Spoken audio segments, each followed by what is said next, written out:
ኦርቶዶክስ ኮንክ ቆብ ካደረክ ቄስ ኮንክ ጳጳስ ኮንክ ዲያቆን ኮንክ ምዕመን ኮንክ አንገት ላይ ማተብ ካለ ነጠላ ካመሳቀልክ እሁድ ቤተክርስቲያን የምትሄድ ከሆነ አርብ የምትመላለስ ከሆነ የምትሰግድ የምትጸልይ የምትጾም ከሆነ እና ባሏ የደፈራት ሚስት ተብላ ነው ቅሬታ የምታቀርበው እናንተ ጋር መጣ። እስቲ ስሩልን መጀመሪያ ጎዳና የወጣውን ሕፃን ጎዳና የሚወጣበትን ምክንያት አስቆሙልን። የህዝብ እንባ መልሱልን። ትራንስፖርት የተሰቃየውን ህዝብ መልሱልን። የሚገደለውን ህዝብ መልሱልን። የሚፈናቀለውን ህዝብ መልሱልን። ዋናው መጀመሪያ የእናንተ ተቋም የህዝብ እንባ ናችሁና የተባረከች ሀገር የተቀደሰች ሀገር ሃይማኖት ያላት ሀገር እርስ በርሱ የተከባበረባት ባህሉ የተዋደደባት የምንል ወንጀሉ ራሱ እኮ ለኢትዮጵያ የሚመጥናል። ሰላም ጤና ይስጥልኝ ውድ የአርአያ ሚዲያ ቤተሰቦቻችን እንደምናላችሁ በያላችሁበት ሰዓት አቆጣጠር እንዳላችሁበት ሁኔታ ሰላማችሁ ብዝት ይበል ማለት ፈልጋለሁ። ወንድም እህቶቼ ታላቅ ታናሾቼ እንደየእድሜያችሁና እንደየክብራችሁ መጠን ሁላችሁንም ሰላማችሁ ይብዛ። ታመው የተኙ በሆስፒታል በጸበል ስፍራ በመከራ ውስጥ የሚገኙ ወገኖቻችን እግዚአብሔር ያስብልን። ታላቅ ታናሾቻችንም ለማክበር ያብቃልን። እግዚአብሔር በፈቃዱ በምህረቱ እግዚአብሔር ይችን ሀገር ያለንባትን ኢትዮጵያ መሐሏን ገነት ዳሯን እሳት ያርግልን፣ ክፉን ያርቅልን። በስደት በመከራ በእስር ቤት የምትገኙ ወገኖቻችንም እግዚአብሔር ከክፉ ነገር በሙሉ ያርቃችሁ። እናንተንም ሰብሰብ አድርጎ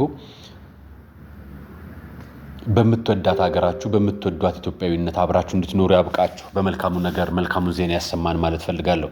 ዛሬ መረጃዎች ያስኩላችሁ መረጃዎች አሉ። ከያስኩላችሁ መረጃዎች መካከል አባቱን በዱላ ቀጥቀጦ የገደለውን ወጣት ይዤላችሁ መጥቻለሁ። ሌላኛው መረጃ ደግሞ ሴቶች ባሎቻችሁ ላይ እንድትነሱ የሚለውን የመንግስት የሚዲያ መግለጫን በተመለከተ ማቀርበላችሁ መረጃ ይኖረኛል። ከዛም አያይዤ በሰው ህመም የሚሳለቁ እብዶችን አመጣላችኋለሁ። በተረፈ ደግሞ ከኢየሱስ እኩል እኔ ፈዋሽ ነኝ ያለውንም ደግሞ አንድ ሰው ይዤላችሁ መጥቻለሁ። መረጃዎች አሉ ከነማስረጃዎቹ። በሶስቱም ዘመናት በሶስቱም መንግስታት ሁል ጊዜ ዛቻ አለብን ያሉትንም አባት ይዤላችሁ መጥቻለሁ። ከዛ በፊት ግን አንድ ነገር የማመሰግነውን ፕሮግራም ይዤላችሁ መጥቻለሁ። አርአያ መካሻ ነኝ ይህን ፕሮግራም አዘጋጅቼ የማቀርብላችሁ። ይህ ፕሮግራም ኢትዮጵያዊነትን መሰረት አድርጎ ኦርቶዶክሳዊነትን የጀርባ አጥንቱ ኢትዮጵያዊ መሰረቱ አድርጎ የሚሰራ ፕሮግራም ነው። ማህበራዊ ሰዎችን በሚያሻሽል በሚያንጽ መልኩ ለመላው ኢትዮጵያውያኖቻችን ለኛም እንደ አንድ ክርስቲያን ይጠቅመናል የምንለውን ሐሳብ ይዤ ማጋራችሁ ይሆናል። አብራችሁ እንድትቆዩ ጋብዛለሁ። ይህ መረጃ የአርአያ ሚዲያ መረጃ ነው።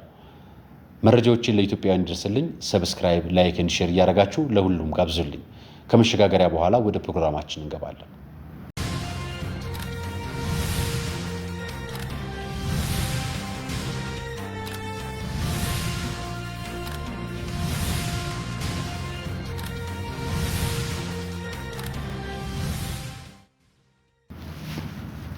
የመጀመሪያው መረጃ ከግድያው በፊት ይሄን ላቀርብላችሁ። ሰሞኑን ወደ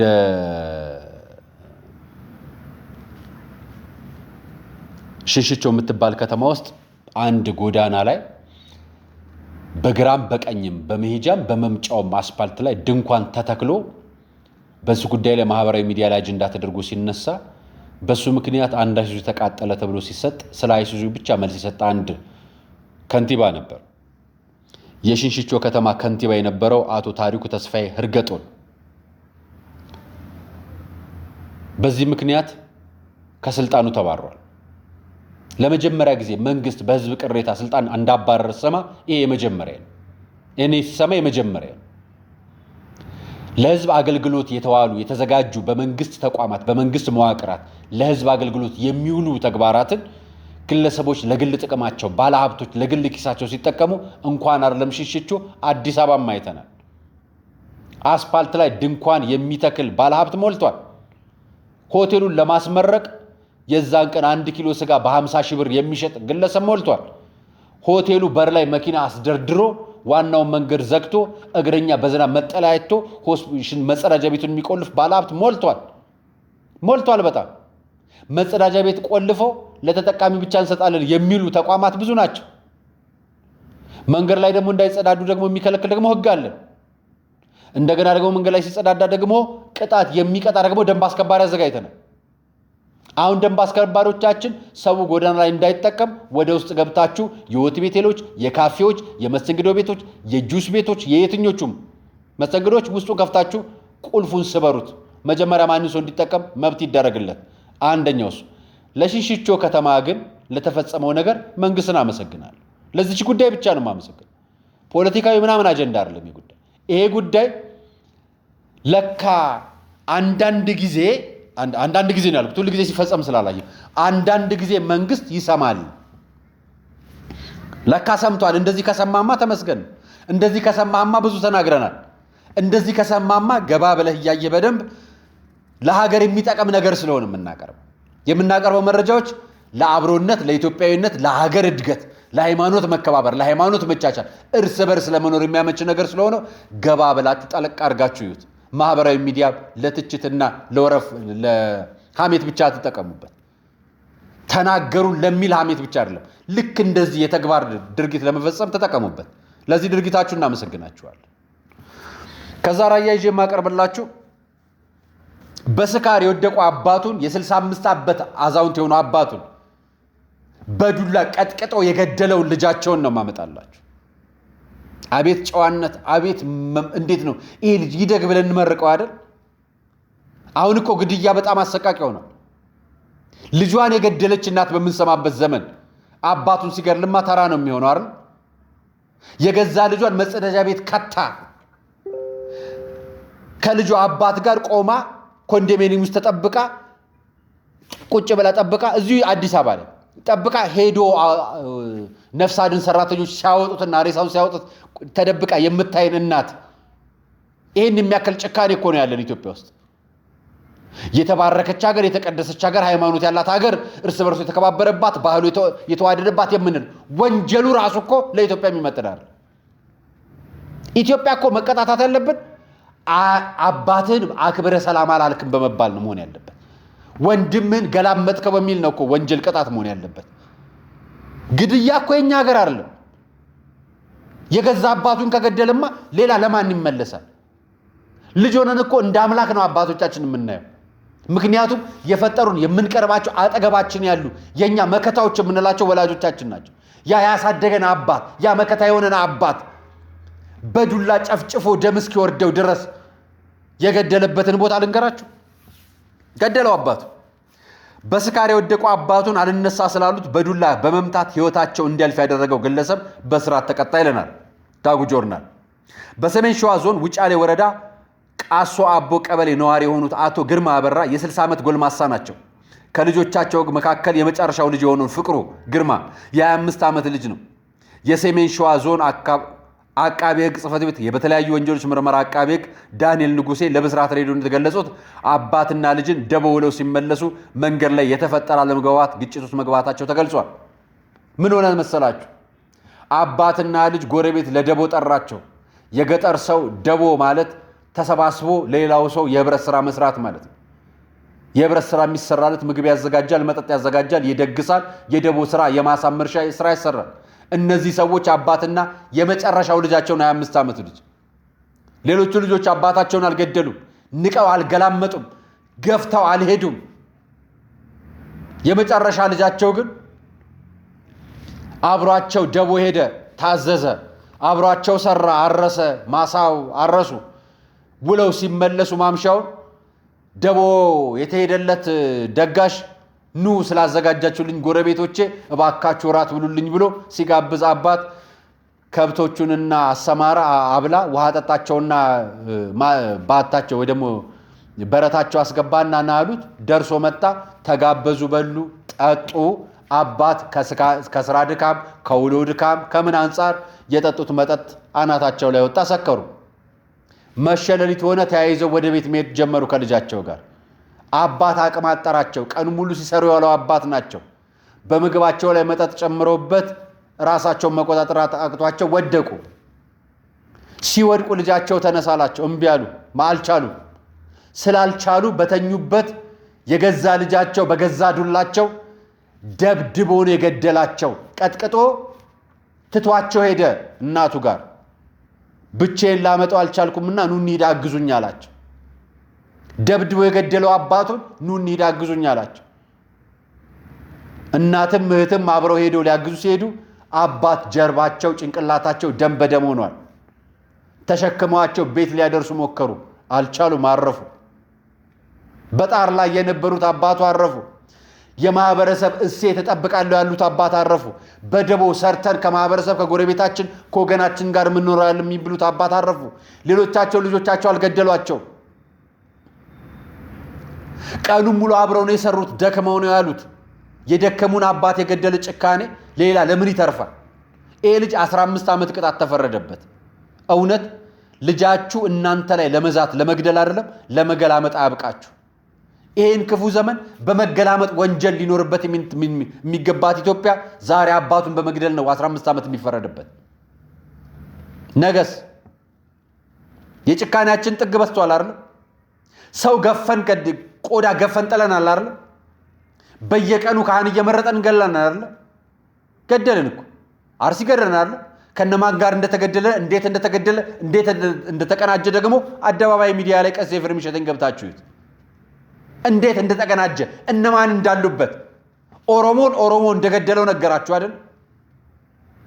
የታጠቁ ኃይሎች በሚል ሃይማኖት ተቋም የገለጸው መንግስት ሸኔ የሚል የገለጻቸው ናቸው አይደል? የገደሏቸው ካህናቶችን መርጠው ስም ዝርዝር ይዘው ለይተው 10 ኪሎ ሜትር ወስዷቸው በእግራቸው ልጆቼን ተው እኔን ግደሉኝ ያሉት አባት ተገደሉ አይደለም? በክህነታቸው መርጦ ያስገደላቸውም አካል አለ አይደለም? ተጠርጥረው የተያዙ ግለሰቦች አሉ። የገዳዮቹ የካህናቶቹ ገዳዮች እየተያዙ ነው። ነገር ግን ይሄ ጀርባው ትንሽ አይደለም፣ ረጅም ነው። እኛ በትንሹ ስለ ቅቤ ስለ ቤተ ክርስቲያን ቀኑና ተጣሰ ብለን እምነት ብለን ስውሯ ማርያም ገብተናል። ታሪኩ እልፍ ነው የምነግራችሁ። ጉዳዩ መስመር ያዝ። የሸገር ሲቲ ሀገረ ስብከት የሸገር ሲቲ ፖሊስን እጅግ በጣም እናመሰግናለን። ከንቲባውን በጣም እናመሰግናለን። በጸጥታ መዋቅር ከፖሊሱ ጀምሮ መዋቅር ውስጥ ያላችሁ በዚህ ጉዳይ ላይ እየተረባረባችሁ ያላችሁ የሰው ደም የሰው ህይወት የገደዳችሁ እንዴት በሃይማኖት ተቋም ስር ብዙ ውንብድና የሚሰራ ተቋማትን እያያችሁ ውንብድናውንና ወንጀሉን ብቻ የምትይዙ ኃጢአታቸውን እነሱ ለንስሐ አባታቸው ለፈጣሪያቸው ይስጡ። ውንብድናው ሰው እየሞተበት ነው። ሰዎች እየተደፈሩበት ነው፣ እየተገደሉበት ነው የምንለው ለዚህ ነው። ዛሬ ልጁን የገደለ አባትን ዝም ስንል ካህናት ተገደለ። ሲገደሉ ደግሞ ተመርጠው ነው። ምዕመኑንማ በየቀኑ ነው የሚገደለው። ይሄው ቤተክርስቲያን ውስጥ ካህናት ያስገባቸው ወንበዴዎች ደግሞ ወንጀለኝነታቸው በጣም ሰፊ ነው፣ በጣም ሰፊ። ሌላ ቦታ ተይዘው እንደ አጋጣሚ ጉቦ ሰጥተው ቢለቀቁ ኖሮ ገዳዩ አይደለም አሳሪው ራሱ ወንጀለኛ ነበር ብለን እናገር ነበር። ለዚህ ነው ሸገር ሲቲን የምናመሰግነው ምንም ስላላደረጉ። በዚህም ቀና ትብብራቸው ወንጀሉን በደንብ በጥልቀት እየመረመሩ ስለሆነ ይሄንንም የበላይ ኃላፊዎቹን እናመሰግናቸዋለን። በጣም ነው የምናመሰግነው። ከዛ በማስከተል ልንገራችሁ ሌላኛውን መረጃ። እንደው ሰው ነንና ብዙ ወንጀል ይፈጸማል፣ ብዙ ድርጊት ይከናወናል ኢትዮጵያ ውስጥ። ይሄም አለ እንደ የሚያስብል ማለት ነው። አሁን ሞታችን ብርቅ አይደለም ኦርቶዶክሳውያን ብለን ነበር አይደል? ሌላም ነገር ብርቅ አለ። በየቀኑ ብርቅ የሚሆንበት ነገር ላሳያችሁ። በየቀኑ እኮ ነው ድርጊታችን የሚፈጸመው። ሚስቶቻችሁ ሴቶችን አበረታለሁ፣ ባሎቻችሁን ፍቱ፣ ባሎቻችሁን ጨቆናችኋል ብለው የሚሰብክ የመንግስት ተቋም መጣልን። ይኸው ደግሞ ባልና ሚስት የሚያፋታ የመንግስት መዋቅር። በኢትዮጵያ በሴቶች ላይ ከሚደርሱ ጥቃቶች 35.2 በመቶ በትዳር አጋሮቻቸው ወይንም አብረዋቸው በሚኖሩ ወንዶች የሚፈጸሙ መሆኑ ተናግሯል። የኢትዮጵያ ሕዝብ እንባ ጠባቂ ተቋም ጥቃትን የማይታገስ ማህበረሰብ ለትውልድ ግንባታ በሚል መሪ ቃል በዓለም አቀፍ ደረጃ ለ34ኛ ጊዜ በሀገር አቀፍ ደረጃ ደግሞ ለ20ኛ ጊዜ እየተከበረ የሚገኘውን ዓለም አቀፍ የጸረ ጾታዊ ጥቃት ቀን አስቦ ውሏል። በኢትዮጵያ በተጨባጭነት ሁኔታ ጋር በማያያዝ ጾታዊ ጥቃትን በጊዜና በቦታ ሳይወሰን ሁሉም ዜጋ መከላከል እንዳለበት የኢትዮጵያ ሕዝብ እንባ ጠባቂ ተቋም የህዝብ ግንኙነት ስራ አስፈጻሚ የሆኑት አቶ አንላይ ወርቄ ለብስራት ራዲዮ ተናግረዋል። ጾታን መሰረት አድርጎ በሴቶች ህጻናትና አካል ጉዳተኞች ላይ የሚደርሱ በርካታ አካላዊ፣ ስነ ልቦናዊ፣ ጾታዊና ኢኮኖሚያዊ ጥቃቶች መኖራቸውም ተጠቁሟል። በኢትዮጵያ ከሚደርሱ ጥቃቶች ከ15 እስከ 49 በሆኑ ሴቶች ላይ 24.9 በመቶ አካላዊ፣ 24 በመቶ ስነ ልቦናዊ፣ 11.1 በመቶ ወሲባዊ፣ 28 በመቶ ወሲባዊና አካላዊ ጥቃት ይፈጸምባቸዋል መባሉን በተቋሙ የህዝብ ግንኙነት ስራ አስፈጻሚ የሆኑት አቶ አንለይ ወርቄ ለብስራት ራዲዮ ተናግረዋል። በተጨማሪም 35.2 በመቶ በትዳር አጋሮቻቸው ወይንም አብረዋቸው በሚኖሩ ወንዶች ጥቃት ይፈጸምባቸዋል መባሉን ኤደን ሽመልስ ዘግባለች። 5 በመቶ ጥቃትን እንከላከል፣ ጥቃትን የሚከላከል ትውልድ እንፍጠር። ቤት በትዳር ውስጥ ጥቃት የትኛው ጥቃት ነው? ስነ ልቦና አካላዊ ምን? በነገራችን ላይ እኔ ብዙ አስተዋይ በጣም ጀንትል የሆኑ በጣም መልካም እኔ ክርስቲያን የሆኑ ጎበዝ ሙስሊም የሚሆኑ በእምነታቸው በተለያየ በእምነታቸው ጠንካራ የሆኑ ብዙ ሴቶች ኢትዮጵያውያኖች አውቃለሁ። ማህበራዊ ሚዲያ ከየት እንደሚያመጣቸው አላውቅም። ለነዚህ ዘገባ የሚሆን እንባ ጠባቂ ተቋም ብዙ የተቋማት የእንባ በደል አለብን። ብዙ የሰዎች ሞት አለብን። ብዙ የሰዎች ግድያ አለብን። ብዙ የምናዝንበት የምናለቅስበት በህይወት ለመትረፍ የምንጠርበት ተቋም አለብን። መጀመሪያ እሱን አትርፉልን። እናንተ ትዳር ቤት ገብታችሁ ሚስቱን አጠቃ ሚስት ባላን አጠቃችሁ ብላችሁ እንኳን አታውቁ። ስለዚህ ባልና ሚስት መካከል ገብታችሁ የዛሬው ግንኙነትሽ የዛሬው አብሯነትሽ ባልሽ አጥቅቶሽ ነው ብላችሁ ልታሳምኗት እየሞከራችሁ ነው። ሚስቶች የሴቶች መብት ተሟጋች የሴቶች ጥበቃ ደግሞ ከለላ ጥበቃ የሚጠይቁ አካላት ደግሞ ዋናው ነገር ሴት ትስራ፣ ሴት እንደማንኛውም ሰው ትንቀሳቀስ ምናምን አይደለም። ሴት ትማር፣ ሴት ማህበራዊ ግንኙነት ጠንካራ ይሁን፣ እንደማንኛውም ሀብት የማፍራት ስራ የመቀጠር እኩልነት መብት ይኖራት አይደለም ጥያቄ። ባሏ ደፈራት ነው ጥያቄ። ባሏ ደፈራት። ሚስቱ ደፈረችው የሚባል ሰው ሰምታችሁ ታውቃላችሁ? እውነት ግን ሰው ሆኖ ተፈጥሮ ሚስቱ የደፈረችው ሰው ኖር አያውቅም? ወንዶች የጾታ ትንኮሳ ደርሶባቸው አያውቅም እንዴ? ጾታ ትንኮሳ ራሱ ለማን ነው የተፈጠረው? ትንኮሳ ማለት እኮ ያለ ፍላጎት የሚደረግና በተጽዕኖ የሚደረግ ነገር ማለት ነው። በፍላጎት ያገባችሁ ባላ በፍላጎቱ ያገባት ሚስቱ እሷ ፍላጎት ኖራት እሱም ቢብል እኮ መብት የለውም በሃይማኖት። እሷ ፍላጎት ኖሯት እሱም ቢብል መብቱ አይደለም። ለሚስቱ የመታዘዝ ግዴታ አለበት። ትዳር ውስጥ ባልስ ሚስትስ ጾታዊ ጥቃት ትላላችሁ እናንተ። ወንዱ የሴቷ ፍላጎት ከኖረ ለሚስቱ የመታዘዝ ግዴታ ሃይማኖታዊ ሰዋዊ ግዴታው። እናንተ ግን ሴቷ ትታዘዝ ጾታዊ ጥቃት ትሉታላችሁ።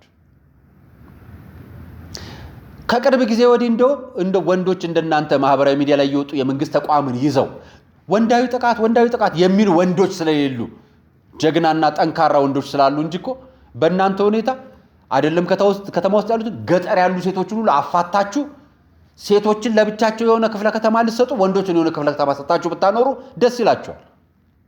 እንዴት ትዳር ይጎለብታል? መጀመሪያ እንዴት አብረው የሚኖሩ ሰዎች ተቻችለው ይኖራሉ? ትዕግስት የሱ ጋር ነው ያለው። መታገስ የሚችለው ማን ነው? ባልና ሚስት ሲሆኑ እኮ ወንድም ሊታገስ ሴትም ልትታገስ ነው አብረው የሚኖሩት። እንደው ትዳርን ማፋታት በተቋም ለዚህ እኮ ነው የምንቃወማችሁ። ትክክል አይደላችሁ የምንላችሁ። ትክክል አይደል? እኔ ትዳሬን የሰጠኝ እግዚአብሔር ነው እንጂ የእንባ ጠባቂ ተቋም አይደለም። ብዙ እዛ እንባ ጠባቂ ተቋም ያላችሁ ሰራተኞች ሁላችሁ ትዳራችሁን የሰጣችሁ ፈጣሪያችሁ ነው አምላካችሁ ነው። ከዛ ውጪ የራሳችሁ የተቀጠራችሁበት መስሪያ ቤት እንኳን ተቋም ባልም ሚስትም አልሰጣችሁ። ፋብሪኬት የተደረገች ሴት የለችም። ፋብሪኬት የተደረገ ባልም የለም። ፋብሪኬት የሚደረጉ ትዳሮችም የሉም። ፋብሪኬት የተደረጉ ቶሎ ይፈርሳሉ። እሱ እናውቃለን። አሁን እናንተ መደበኞቹን ማፍረስ ነው የምትጥሩት። እና ባሏ የደፈራት ሚስት ተብላ ነው ቅሬታ የምታቀርበው እናንተ ጋር መጣ። እስቲ ስሩልን። መጀመሪያ ጎዳና የወጣውን ሕፃን ጎዳና የሚወጣበትን ምክንያት አስቆሙልን። የህዝብ እንባ መልሱልን። ትራንስፖርት የተሰቃየውን ህዝብ መልሱልን። የሚገደለውን ህዝብ መልሱልን። የሚፈናቀለውን ህዝብ መልሱልን። ዋናው መጀመሪያ የእናንተ ተቋም የህዝብ እንባ ናችሁ። እናንተ የጓዳ እንባ አላችሁ። ስራችሁን ትታችሁ ሌላ ቦታ አትዋሉ። በጣም ያሳፈረኝ ደግሞ የዚህ ልጅ ንግግር ነው። ሙሉን ስሙት። ስላሳፈረኝ ከንግግሩ በኋላ መልስ አስተያየት እንሰጣችኋለን። ታምም ያለው ጸልዩልኝ አለ ማስተር አብነት። እንዴ ለምንድነው ማለት ሁላችሁም የእምነታችሁ ጸልዩልኝ ማለት ምን ማለት ነው? አንዱ ቢስት አንድ አይሱትም ነው። ይኸውልህ አንተም የምትጸልየው ሌሎችም የሚጸልዩ ጩኸት እንጂ ምንም አይነት ውጤት አያመጣም። በጣም በጠና ከታመምክ ብር ከሌለህ ብር ስጡኝ ነው የሚባለው። ብር ካለህ ደግሞ ሂደህ መታከም ነው ያለብን። በሽታ በሕክምና እንጂ በጸሎት አይድንም። ውሸት ነው። ማንም ድኖ አያውቅም። መጽሐፍ ውስጥም የተጻፈው ሆነ ነው እንጂ ማንም ያየ የሰማ የለም። ውሸት ነው። እንደዛ የሚባል ነገር የለም። በሽታ በአንድም በሌላ መንገድ ይመጣል። ስለዚህ ለዛ ደግሞ የሚሆን ሳይንስ በሽታም ምን አይነት በሽታ እንደሆነ የነገረን ሳይንስ ነው። ለዛም የሚሆን በሽታ ደግሞ የሚሆን መድኃኒት ሳይንስ። በህይወቴ በጣም ከምፈተንባቸው ነገሮች መካከል በሰው የህመም ሞራል ላይ በሰው ቁስል ላይ እንጨት የሚሰዱ ሰዎችን እንደመታገስ በጣም የሚያመኝ የሚከብደኝ ነገር።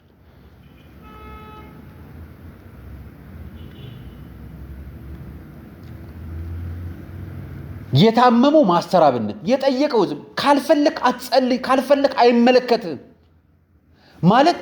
አንዳንድ ነገሮች እኮ ዝም በመባል መታለፍ ያለባቸው ነገሮች አሉ። ዝም በመባል የጠንቋይ አምላክ የኔ አምላክ አይደለም። ምክንያቱም ጠንቋይ ሰይጣንን ነው የሚያመልከው። ሰይጣን ደግሞ የተጣለ ነው። እንደዚህ ሐሳብ የተጣለ ነው። ይሄ እንደተናገረው ሐሳብ የተጣለ የወደቀ ነው። ውሸትን ቁሪ ነው የሚሰበስበው። እባካችሁ ዕውቀት ሁሉ ንጹህ አይደለም፣ ቆሻሻ ምን አሁን እንደነዚህ አይነት ሰዎች ሞባይል ይዘው መኪና እየነዱ ቪዲዮ ቀርጸው ሲናገሩት ዕውቀት ነው ለነሱ።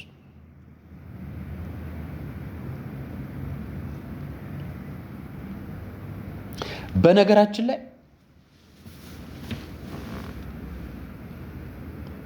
የሞተ ሰው ላይ ኢትዮጵያ በጣም ደስ ከሚለኝ ባህሏ ልንገራችሁ። የሞተ ሰው ላይ ክፉ አይነሳም። ክፉ የሰራ ሰው እንኳን ቢሆን ከሞተ በኋላ እሱ ማጋ ሄዷል፣ ዋናው ዳኛ ጋር ሄዷል። እኛ እዚህ ያነሳን አንፈርድበትም። ይሄ ሰብአዊነት፣ ማህበራዊ እሴት፣ ኢትዮጵያዊነት የተገነባችበት ማንነት። ታሞ የተኛን ሰው የሚደበድብ ሰው የለም፣ የወደቀን ሰው። ይሄ ልጅ ታሞ ተኝቷል። ያንተ የአፍ ዱላ ምን ያደርግለታል? ምን ሊጠቅመው ነው? ያንተ ጅራፍ ምን እንዲያደርገው ነው? ያንተ እሳት የላሰ እሳት የበላ ይሄ በሰንሰለት የጋለ በምላስ የጠቆረ ጸያፍ የሆነ አስተያየት ምን እንዲጠቅመው ነው? ይህን ልጅ ታመምኩ እኮ ነው ያለው። ጸደኩ ተመጻደኩ ብሎ አላይልህሉ ጣል አለ። እስከ ዛሬም ባንተ አልኖረም። ታመምኩ ጸልዩልኝ። አምላክ እንደሌለህ እናውቃለን። አንተም ትናገራለህ። አምላክ ለሌለው ሰው ስለ አምላክ ልናስረዳ አይደለም። በሎጂክ ግን ሰው ጋር የሚኖረው በሌላው ሰው ጉዳት ላይ እንጨት አይሰደድም። ይሄ ነውር ነው፣ አጸያፊ ነው፣ አይደረግም። ስለማይደረግ አንተ ስትታመም ታደርጋለህ። አንተ ስትታመም አንተ ለማታውቀው እኛ ለምናውቀው አምላክ እንጸልይልሃለን። ካልፈለግ ብትፈልግም ባትፈልግም። በነገራችን ላይ እኔ ኢትዮጵያ ኦርቶዶክስ ተዋሕዶ ቤተክርስቲያን ብቻ አይደለም ሌሎችም እምነት ተቋሞች እንደሚጸልዩ ያውቃሉ። እኔ በቤተክርስቲያን ደግሞ የምኮራ ከእምነቷ ውጪ ላሉ ሰዎች ሁሉ ትጸልያለች። ለዓለም ትጸልያለች፣ ለሀገር ትጸልያለች፣ ለበዳዮች ትጸልያለች፣ ለክፉዎች ትጸልያለች፣ ለደጎች ትጸልያለች፣ ሀገር እንድትጸና ትጸልያለች። እንደነዚህ አይነት ሰዎች ሁሉም ሰዎች መድረክ ቢሰጣቸው እንደዚህ አይነት ቪዲዮ ቢያገኙ እንደዚህ አይነት ፕሮግራም የሚሰሩ ቢሆን ኖሮ ሀገር ታብዳለች። በሽተኛ እብድ እኮ እንሰብስብ ካለን በጣም ብዙ ናቸው፣ በጣም ብዙ ናቸው። እና እግዚአብሔር ይማር። ማስተራብነት ድኗል። አንተን ግን እግዚአብሔር ይማር። እግዚአብሔር የለም ትላለህ፣ የማታውቀው አምላክ ያድነህ። ይሄን ብዬ ልለፍ ከዛ በላይ ስለማልናገር። እኔ እስከ ዛሬ በማውቀው ቅዱስ ሚካኤል ፈወሰኝ ስንል ቅዱስ ሚካኤል በማን ኃይል ነው የሚፈውሰኝ? በክርስቶስ። በማን ኃይል? በመድኃኒዓለም። በማን ኃይል? በእግዚአብሔር አብ፣ በእግዚአብሔር ወልድ፣ በእግዚአብሔር መንፈስ ቅዱስ ኃይል። ሐዋርያቱ የፈወሱት በእግዚአብሔር ኃይል ነው። ኃይሉ የእግዚአብሔር ነው። እኔ አልጸልይልህም አድንሃለሁ ፈውስሃለሁ ያለው ግን ልክ ራሱ እንደ ክርስቶስ የቆጠረው ይሄኛው ፓስተር ነው።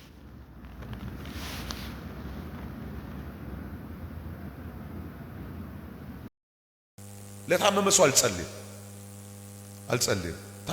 የታመመ ሰው እፈውሳለሁ። ሂዱና ፈውሱ ነው የተባለ። እጃቸውን በደዌ ላይ ጭነሱ ምን ይላሉ? ይፈወስ። እኔ ለታመመ ሰው ፈውስን አገለግላለሁ እንጂ አልጸልይም።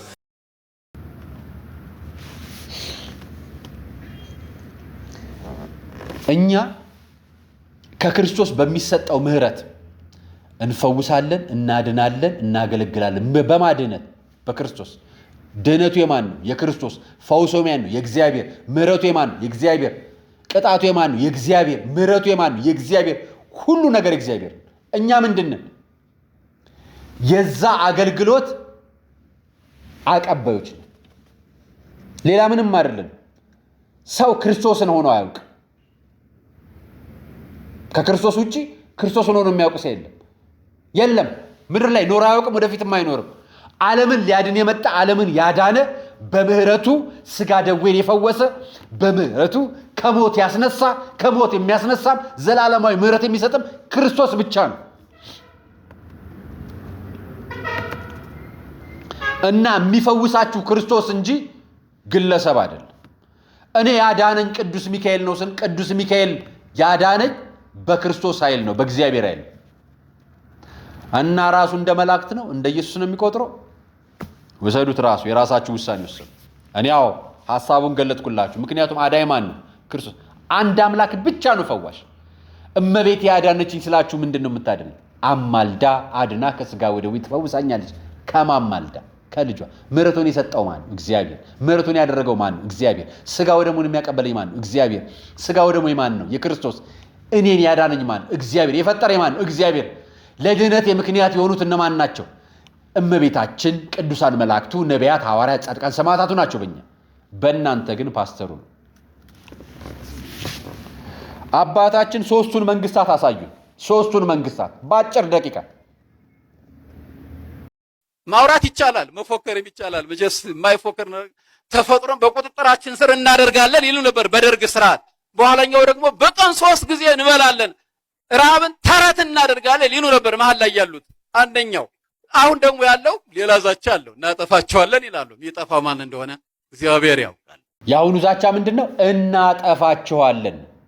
የአሁኑ ዛቻ ኦርቶዶክስ ኮንክ፣ ቆብ ካደረክ፣ ቄስ ኮንክ፣ ጳጳስ ኮንክ፣ ዲያቆን ኮንክ፣ ምዕመን ኮንክ፣ አንገት ላይ ማተብ ካለ፣ ነጠላ ካመሳቀልክ፣ እሑድ ቤተክርስቲያን የምትሄድ ከሆነ፣ አርብ የምትመላለስ ከሆነ፣ የምትሰግድ፣ የምትጸልይ፣ የምትጾም ከሆነ እናጠፋቸዋለን ነው መልእክቱ። ይሄን እየሰማን ነው። ከተማ ያለ ነው ማህበራዊ ሚዲያ የምንጠቀመውማ በደንብ እናውቀዋለን። ቤተክርስቲያን ስትቃጠል፣ ስትሰደድ፣ ተመርጦ ሲገደል፣ ሲሰደድ እያየን። አዎ ይሄ አለ። ይሄ እንዲቆም ነው ጥረታችን፣ ይሄ እንዲጮህ ነው ጩኸታችን። ይሄንን ነው የምናሰማው። እዚህ አይደለም ህንድ የሚሞት ኦርቶዶክሳዊ ኢትዮጵያዊ ኦርቶዶክሳዊ የኔ ሞት ነው አይደለም። ኢትዮጵያ ካናዳ የሚሞት ኦርቶዶክሳዊ ወንድሜ የኔ ወንድም ነው፣ የኔ ወንድም ነው። በክርስቶስ የተሳሰረ ወንድሜ ነው። በክርስቶስ የተሳሰረ እህቴ ነች የምትሞተው። የሚገደለው ኦርቶዶክሳውያን እኔም ጭምር ነኝ የምገደለው። የኔ አንድ አካል ስጋ ቁራሽ ናቸው። ምክንያቱም በክርስቶስ አንድ ነኝ ከነሱ ጋር። ዛሬ ያለው ዛቻ እናጠፋቸዋለን፣ እንገላቸዋለን፣ እናፈራርሳቸዋለን ነው። እያየን ነው። አሁን ያለብን ግጭት እናፈርሳቸዋለን፣ እንገላቸዋለን የሚሉት ብቻ ሳይሆን ለምን ገደላችሁን ብላችሁ ጮኻችሁ እየተባለ ነው የምንታሰረው። ይሄ እውነት ነው፣ ሀቅ ነው። ለምን ሞታችሁን ዘገባችሁ፣ ለምን የገዛ ስጋችሁ መቆረጡን ተዘግባላችሁ እየተባልከ ነው የምትጠየቀው። ዲያቆን ዮሴፍ ትላንትና ተፈታ አይደል? እንኳን ደስ ያላችሁ። ምን ስላደረገ ነበር? ፍርድ ቤት የቀረበው ምን ተብሎ ነበር? እሱ የዘገበው ምን ነበር? በዛ ሰው ማህበራዊ ሚዲያውን ግን ዩቲዩብን ግን ሰብስክራይብ አደረጋችሁት? ኦርቶዶክሳውያን ለምን ነው ሰብስክራይብ የማታደርጉት? ኦርቶዶክሳዊ የሆኑ ጠንካራ ወንድሞቻችን እናቶቻችን ለምን መሰላችሁ? እነሱ መረጃዎቻቸውን የሚያሰራጩት በእንደኛ አይነት ማህበራዊ ሚዲያ ነው። ሌሎቹን ማገዝ ቤተክርስቲያን እንድትቆም እናንተ ጋር ያለው ድምፅ እንዲሰፋ ማድረግ ነው። ድምፅ መጨመር ነው፣ ሌላ ስራ አይደለም። እኛ ድምፃችን ማህበራዊ ሚዲያ ላይ እንጮሃለን። ቤተክርስቲያን ሄደን ደግሞ መስገድ ኃላፊነት አለብን። መጸለይ፣ ማልቀስ ደግሞ ኃላፊነት አለብን። ስጋ ወደሙ መቀበል ደግሞ ኃላፊነት አለብን። የኛ የቤተክርስቲያናችን ድርሻ እኔ ነኝ። ቤተክርስቲያን የመጀመሪያው ቤተክርስቲያን እኔ ነኝ። ህንፃ ስላሴ እኔ ነኝ። እኔ ራሴ ላይ ነው ቤተክርስቲያን የምሰራው። እኔም ሌላ ወንድሜ ላይ ነው የምሰራው። ሌላውን አብረን ነው የምንሰራው። ስለዚህ አንዳችን ለአንዳችን ወንድም እህትም ነን፣ ታላቅም ታናሽም ነን። ለዚህ ነው ሁል ጊዜ መግቢያ ላይ ስነግራችሁ ታላቆቼ ታናሾቼ፣ ወንድሞቼ እህቶቼ፣ እናቶቼ አባቶቼ ብዬ የምናገር። ምክንያቱም በክርስቲያን አንድ ነን በክርስቶስ። ስለዚህ እናንተ እንዳጠፉ፣ የእናንተ መጥፋት የኔ መጥፋት፣ የእናንተ መጥፋት የኔ እምነት መጥፋት። እናንተ ስትገደሉ ዝም ማለት እኔ ዝም ካልኩኝ የግድያችሁ አንድ ገጀራ ነኝ ማለት ነው። ስለዚህ አይደለም ወንድሜ ሲሞት አቤት ማለት ያለብኝ እኔ። የቃየል ድምፅ የሚጮህለት የክርስቶስን ፊት ወድቀን የምንበረከክለት አምላክ አለን። ንጹሐን ደም ሲገደል ጮኸን የምንናገርለት የምናመለክትበት አምላክ አለን። ስናመለክት መልሱ ቅርብ ነው። አሁን የእኛ ጉዳይ ማመልከቻችን እኩል አይደለም፣ ቅሬታችን እኩል አይደለም። አንዱ ያመለክታል፣ አንዱ እንዲህ አላደረክም ይላል፣ አንዱ እንደዚህ አላደረክም ይላል። እኛ ሁል ጊዜ እየተከሳሰስን እንድንኖር የሚያደርግ መጥፎ መንፈስ አለብን፣ ተዘርቶብናል። አውቀው ነው አንዱ እንዲከስ የሚያደርጉት። በነገራችን ላይ ሁላችንም ጩኸታችን ትክክል ነው የምላችሁ። ለዚህ ድምፃችን ትክክል። ነገር ግን ይህን ሰብሰብ አድርጎ ወደ ፈጣሪ ዘንድ የሚያስንበርክከን አንድ አባት ያስፈልጋል። አንድ አባት ግብፅን እንዳዳነው አንዱ ዲያቆን፣ አሁን እኛም አንድ ዲያቆን እንፈልጋለን። ጳጳሶቻችን ትተውናል፣ አያድኑንም። ቄሶቻችን ትተውናል፣ አያድኑንም። አንድ ዲያቆን፣ አንድ ምዕመን እንፈልጋለን። የግብፅ ኦርቶዶክሳውያን ከመጥፋት ያዳነው ያ ዲያቆን ዛሬ እንዲወለድ እንፈልጋለን። ኢትዮጵያ ውስጥ ዛሬ እንዲያድነን እንፈልጋለን። ዛሬ ምህረት ጎዳናው እንዲመራ እንፈልጋለን። እኛ አባት የተናገሩት ሐሰት አይደለም። ዘመናዊነት ሲመጣ የኦርቶዶክሳዊ ማንነትን ማጥፋት የተጀመረው በዘመናዊነት ስም ነው፣ በስልጣኔ ስም ነው። ውሸት ነው። ነገስታት ኦርቶዶክስን አልበደሏትም እንዴ? አብዮታዊ መንግስቶች ኦርቶዶክስን አልገደሏትም እንዴ? አሁንስ ያለው መንግስት ኦርቶዶክሳዊነትን እያገነነ ነው እንዴ? በሁሉም ዘንድ የየራሱ ድርሻና የየራሱ ዋጋ አለው። እኛ አባት የተናገሩት ይሄንን። አዎ እየገደሉን ነው። ስለዚህ እኛ ደግሞ እየገደሉን ነው ብለን እናገራለን። ገዳዮቻችን መርምሮ መድረስ የእናንተ ኃላፊነት ነው። እኛ ገዳዮቻችንን እየሞት እንደሆነ መናገር ደግሞ የኛ ኃላፊነት ነው። ስለ ሞታችን የምናለቅሰው እዚያ አጠገብ ላሉት መንግስታት አይደለም። እኛ ማመልከት ያለብን ለሰማያዊ መንግስታችን ነው። ደማችንን የራሔል እንባ አድርገን ጮኸን የምናለቅስበት ዘመን አሁን ነው። ስለዚህ አሁንም በያለንበት እንደ ራሔል እንባ ለሀገራችን፣ ለህዝባችን፣ ለወገናችን እናልቅስ፣ ንስሐ እንግባ፣ ስጋ ወደሙ እንቀበል። ሰማዕትነት ጫት ቤት እየተቀመጡ መጠጥ ቤት እየተቀመጡ እየተማሙ በኃጢአት እየዶለቱ አይደለም። ሰማዕትነት ራስን እያነጹ ወደ ፈጣሪ እየቀረቡ ስግደት እየሰገዱ እየጾሙ ወደ ፈጣሪ መቅረብ። ያኔ ነው ሰማዕትነት፣ ያኔ ነው ክርስትና፣ ያኔ ነው እግዚአብሔር የሚሰማን። እግዚአብሔር እንዲሰማን ልባችን መጀመሪያ የዋህ ይሁን። የነበረው ቆይታ ይህን ይመስላል። አርያ መካሻ ነበር ፕሮግራሙን አዘጋጅቼ ያቀርብኩላችሁ። ለነበረው ቆይታ አመሰግናለሁ። ሰናይ ቀን